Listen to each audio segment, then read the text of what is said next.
So you would have noticed that we haven't posted in a while, and that's because we've been working hard on some of the more mundane tasks, like pulling out dents and welding rust, which nobody wants to watch hours of. So now we're going to take you through what we've been up to. So the passenger footwell was covered with hundreds of rust holes and pitting, which we've welded up, the last of which we just need to grind and panel beat. And we've also tacked on the main bits of the panhard bar mounts.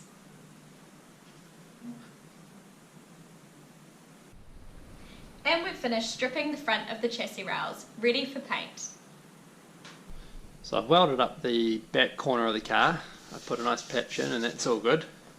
And I decided to do some digging on this existing patch at the bottom corner of the wheel arch here, and I'm glad I did, because it turns out it's badly done and it's all rotten on the inside anyway. And the same at the front. So I still need to patch these up.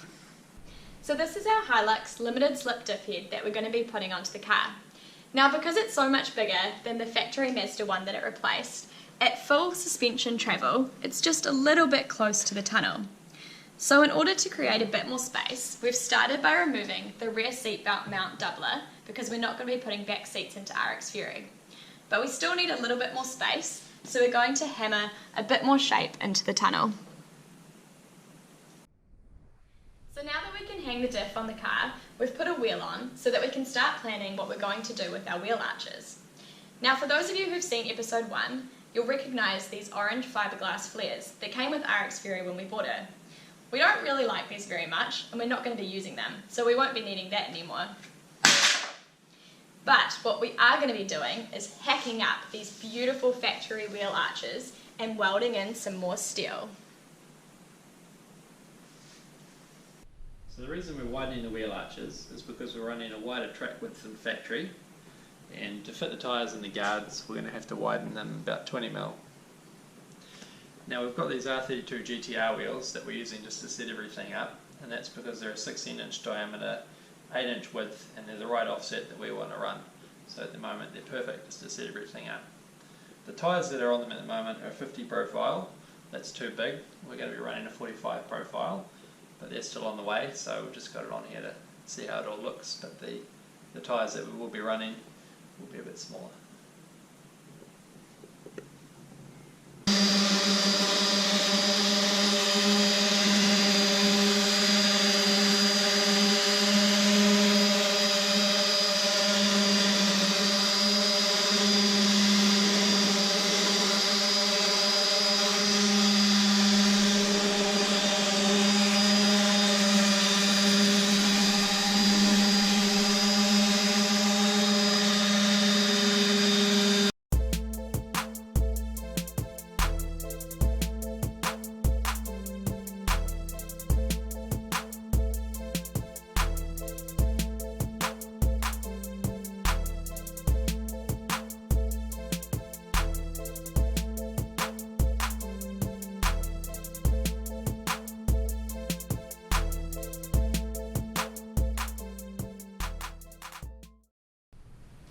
So this is the form block that we're going to be using to shape the ribs for our fuel tank.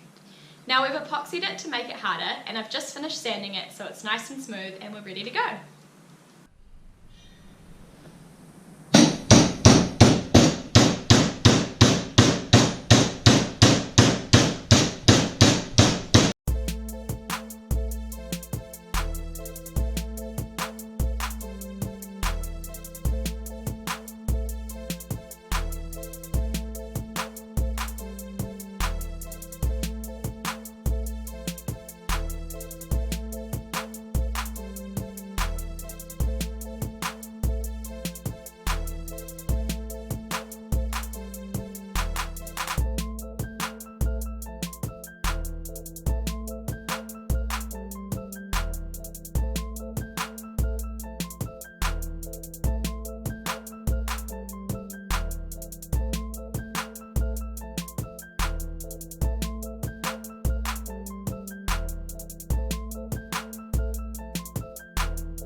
just finished hammering the flanges of our first fuel tank rib.